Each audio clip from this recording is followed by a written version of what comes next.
You know, we had a $1 trillion stimulus bill that was supposed to create jobs immediately. We passed a budget that's going to double the national debt in 5 years, triple it in 10 years. In 10 years. We got a $12 trillion national debt. When are we going to say enough is enough?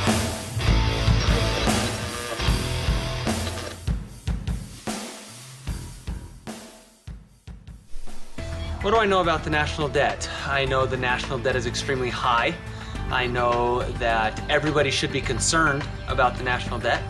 And I know that the national debt truly does affect everyone. We owe way more than I think we should.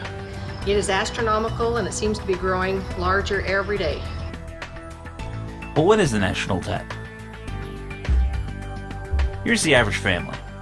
They pay their bills, file their taxes on time. Each year the government collects those taxes and they use those tax dollars for nearly everything the government spends. When the receipts of the government spending exceed the tax revenues for the year, this is called a deficit. This yearly deficit contributes to the total national debt, and the national debt is broken up into two different types. Something called intergovernmental holdings, such as the trust funds for Medicare and Social Security.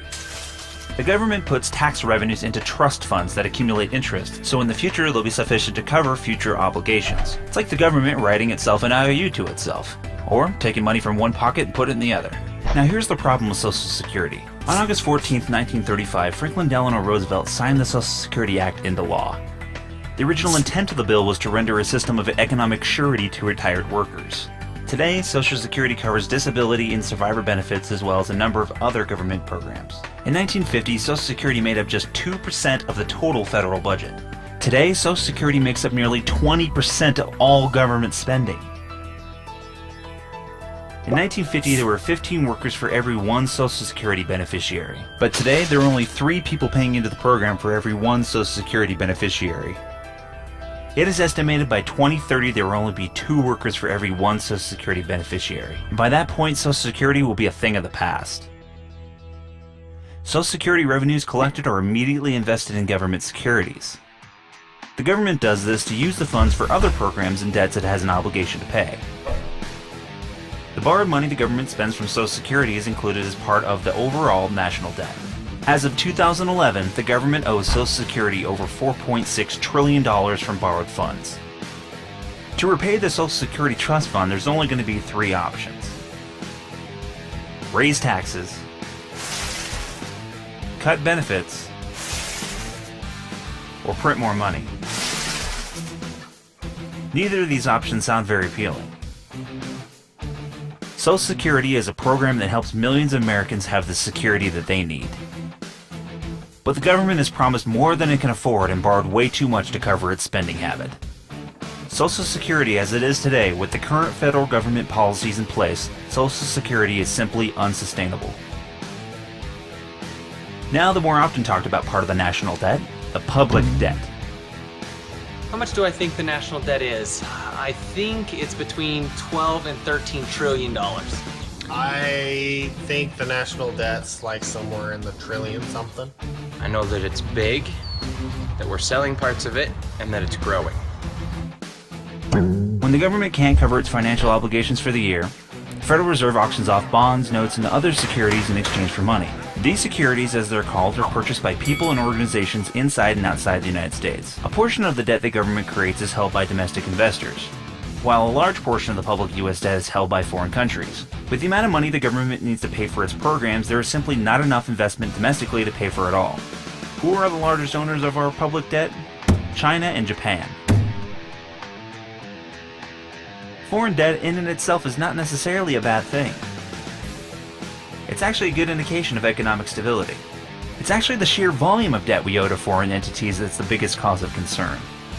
The growing leverage we give to foreign entities through our debt is a potential threat to our sovereignty.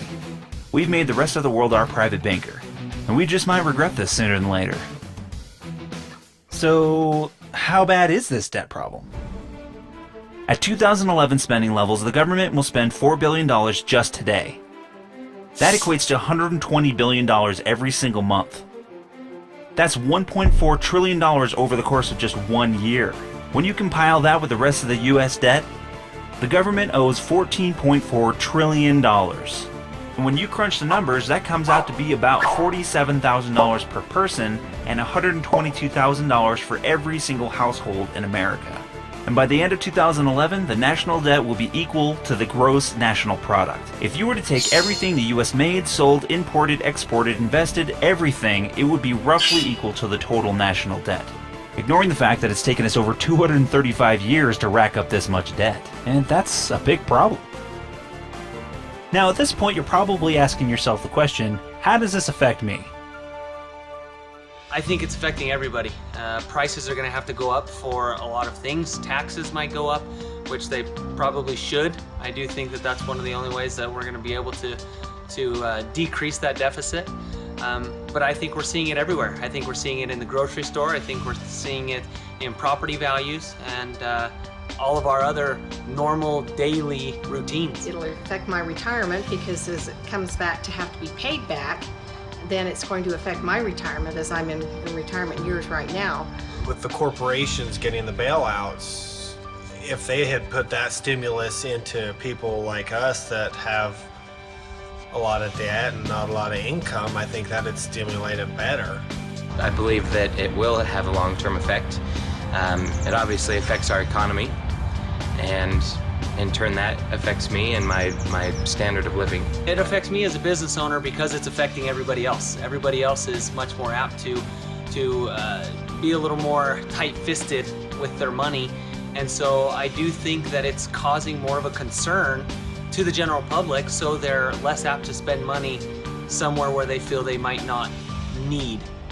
I have to live within my means, and it's only fair that the government should live within its means. And apparently it's not doing that, so something needs to be done. You have to cut out expenses someplace. Now imagine for a moment that the government defaults on their debts. That's not a big deal, right? What's the worst that can happen if the government is forced to default? Well, here's some scary things to consider. If the government defaults, the country's credit rating would be trashed. The value of the dollar would fall as confidence in the United States and its currency disappear. With the decline of the dollar, import costs would skyrocket. Prices for goods and services would raise sharply, making it hard for people to purchase. Just getting things like milk could cost $30 a gallon or even $100. Filling your tank could cost upwards of $200 or even more. You would go to work one day only to find out you didn't have one anymore. Without the ability for companies to get loans, their buying power destroyed, and with the cost of goods and services so high, many companies would be forced to close their doors. Unemployment would spike, and companies would no longer be able to pay benefits and pensions. So many things depend on the country's ability to stay afloat and keep up on their debts, and this may be a bit of a stretch, but we simply can't afford to find out if it is or not. The effect on the public would be catastrophic. Now, we have a long way to go to fix the problem. And we better start taking this seriously now before there's no turning back.